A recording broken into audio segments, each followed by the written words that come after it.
Hi, everyone. We are live. This is our fifth episode, can you believe it, of our podcast. Wow, guys. And we're talking about everyone's favorite romantic story about prenuptial agreements. Aww. And while I mean, usually when you bring up a prenup, it's not very romantic, especially in the context of you're excited, you're getting married, you're in love, and then they're like, well, I don't want you to take half my things that I have as a separate property right now, but you know, it might be construed as community property. There's a lot of different elements to it and reasons why people get a prenup.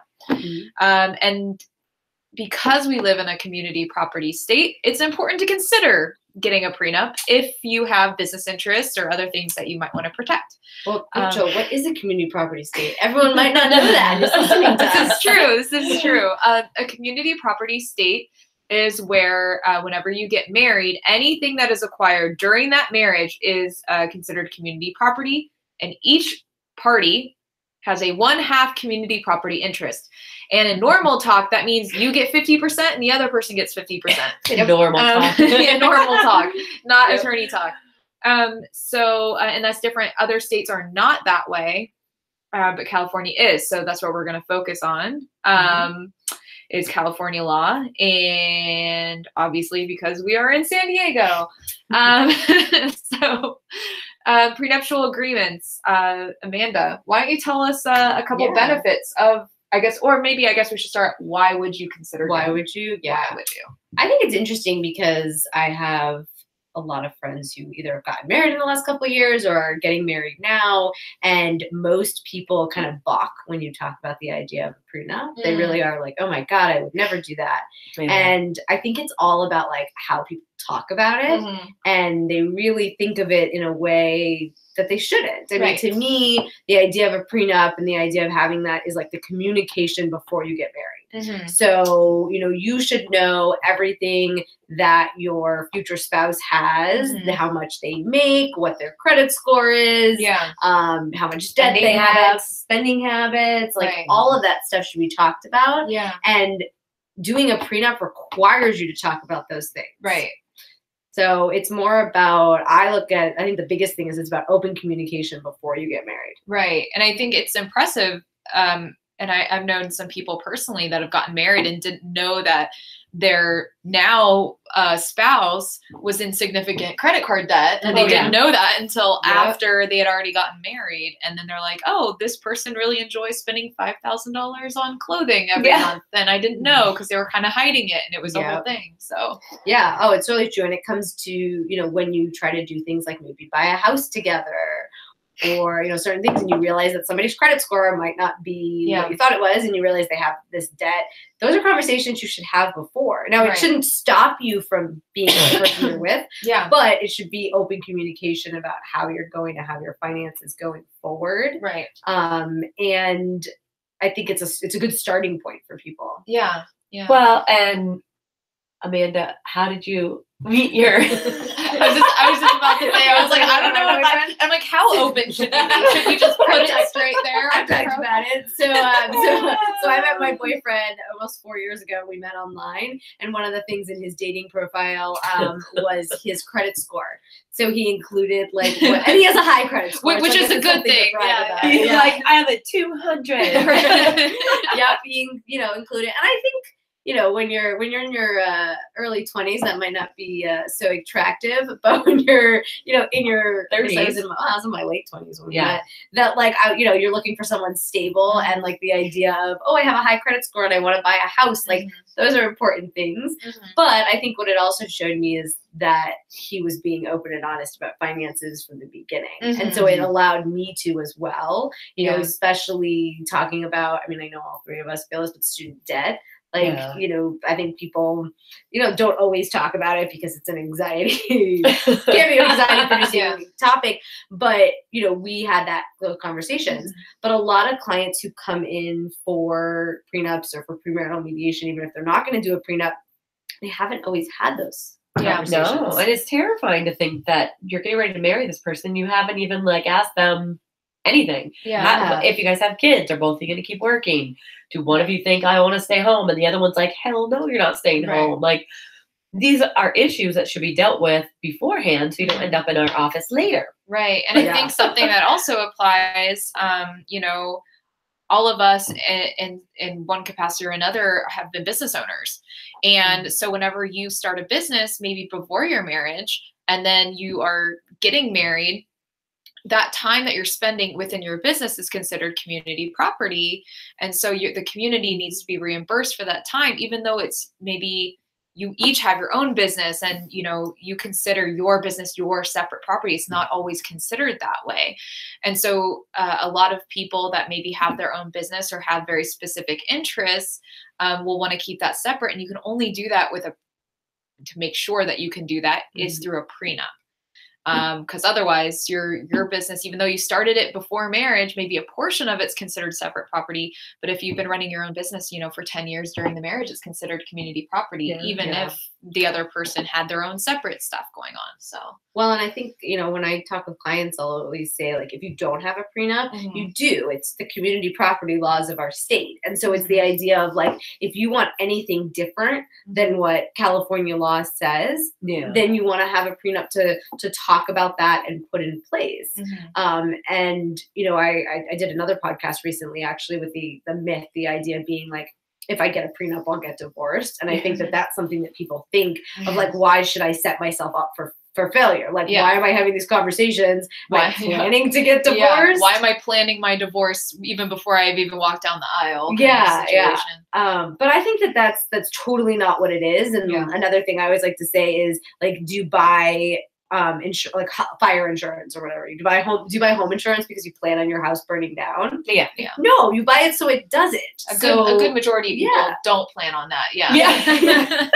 Exactly. So, like, I mean, and I guess you could say that with all types of insurance, right? Like estate planning and everything else. You're not doing that because, you know, you're planning your death, but inevitably that's going to happen. I guess that doesn't apply. No, I'm going to let that's definitely going to happen. The divorce definitely doesn't have to happen. And I mean, but the reality of it is nobody goes into a marriage thinking they're going to get divorced, but yet 50% of them do. So, you know, you just don't know. And if you're going into a second marriage and you have other kids from other marriages and, you know, other assets from other marriages, you want to protect that and protect your kids. Yeah, you never know if the person that you're marrying at that point is going to be the same person 5 years from now. They might, or if you haven't had the conversation, they could be crazy. You just don't know it. They could be crazy. I've had a lot of people that have married crazy people. So I have a lot of friends that have been crazy. That have walked down the aisle and then a year or so later go, oh my God, this person's insane. And now they're having to go through the whole process. And so a prenup is just like an insurance policy. You know, exactly. You can talk about doing it, signing it, and put it in a drawer, and you plan on never using it. Yeah. And I think that that's a totally fine way to look at it. Now, sometimes people do want to revisit it, which is something you can talk about as well. Is like, you know, will things change if you're married for a certain amount of time, or do you want to revisit it any time? But I think that the idea of doing one isn't to use it. The idea is to not use it. And I think there's actually statistics that, like, the divorce rate is lower if you do have a prenup because of the open communication at the beginning and the idea that you're setting it up in that way. It makes sense. I mean, I feel like it's one of those things that's hard. It's hard to sit down and have a financial conversation. It just is. It's uncomfortable. Here, not in all countries though. Right. I mean, for here, like me and my boyfriend, we're gonna talk about him too. Let's girl talk. So me and my boyfriend, we sat down and we budgeted, and that was a big financial conversation, and it was a little bit uncomfortable sometimes. And we're you know, we're pretty easygoing people, but it was just kind of like, oh crap, like wow, okay, this is like a lot of things that we need to address, and it can be hard and overwhelming, especially when there's stuff. I mean, we're both, you know, I'm more law minded, and I know kind of what, and he's more finance minded, so it works, but. That's like us too. Exactly. That's kind of weird. It's the yin and the yang. And so I know, you know, we know how to kind of lead a conversation and lead that communication.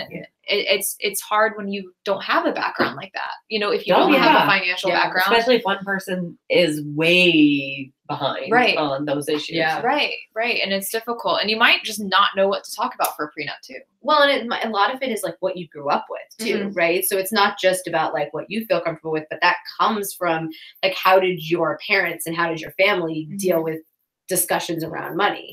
And you know, if it was never talked about, well, that's what you're trained to do. You're trained to like think, oh well, I shouldn't talk about this.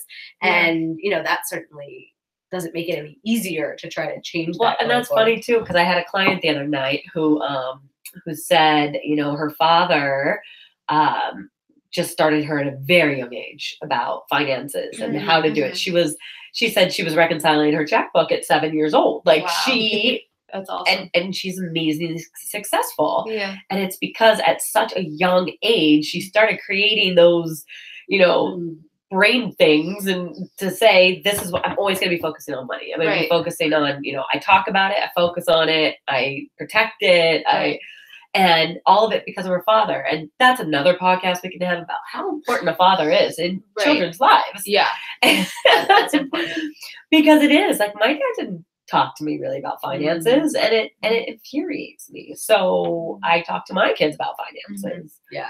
Well, and I think it's our family and society like looks at money, culture looks at money as like taboo, evil, like and it's something you not. shouldn't talk about, and you know, people are more comfortable talking about everything else, even amongst friends. Yeah, like I had this conversation with friends of like, we don't talk about how much we make. We don't talk about like money. Like it is this like, oh no, you shouldn't talk about it. And I think we have to kind of break out of that.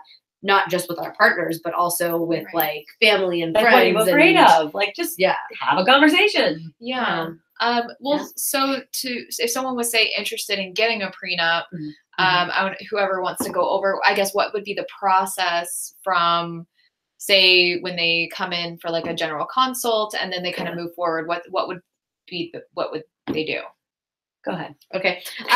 So if they're interested in a prenup, you know, kind of what we do first is we can always do a consult and talk with people, but having to gather all the information. So both people making a list of all of the assets and debts that they currently have in their name, as well as talking about their income and their expenses, because that's another thing. People don't always know how much each other makes. And so all of that has to be disclosed. And then it's having a conversation around what do you want to remain separate? What do you want to be community? You know, if you did divorce or things like that, how would you want things to be taken care of? So we have all those discussions, and then we would draft the prenuptial agreement. And then for the prenup itself, each party does need to have it reviewed by their own attorney. So we'll, you know, refer them out to say, you know, sit with someone, and that could be for an hour. It can be very easy, and it's not a large extra cost expense. But it's just to each person can have somebody who can advise them on their rights. And that's part of California law. And timing wise is something I would say we talk about too, is, you know, you want to make sure you leave enough time before you're actually getting married to do the prenup.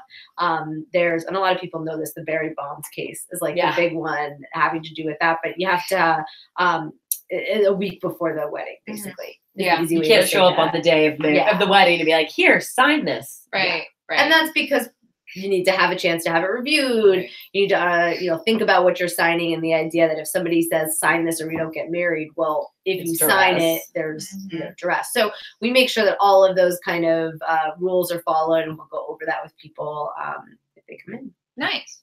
Well, and I think one other thing that people don't realize, especially after, you know, 20 years of marriage or whatever the case may be, is that a lot of, or all of, retirement accounts like 401ks, 403bs, things like that, they have zero legal obligation to maintain records. So if you were married and you had a 401k already, you're not going to be able to go back and get records, and the likelihood of you printing out a statement and keeping it there the day before you got married is probably didn't happen. I have some clients who have done that, and I'm like, I think you were preparing more for divorce than if you got a prenup. But besides the point. So, I mean, I think just even that concept of kind of printing out statements of everything prior to getting married to say this was our starting point. Here's where we were, so that later we're not trying to backtrack and guesstimate where you were. Right. No, that makes total sense. Well, that's again, you're having the conversations and you're Yeah. communicating about, what there is, and then deciding from there. Because we do get some couples who come in, have the conversations, and maybe decide not to get an actual prenup drafted. Yeah. But it's because they're knowledgeable of what's going, what Yeah. they have and what's going to happen, down the road. Yeah. Alrighty. Well, I think that is it for today's podcast on prenups. We will see you guys in a couple weeks, and we will have a new topic for you, and hope that you find this helpful. Yeah. If anyone has suggestions for topics, let us know. Put them down in the comments. Don't forget to like and subscribe. Thank you.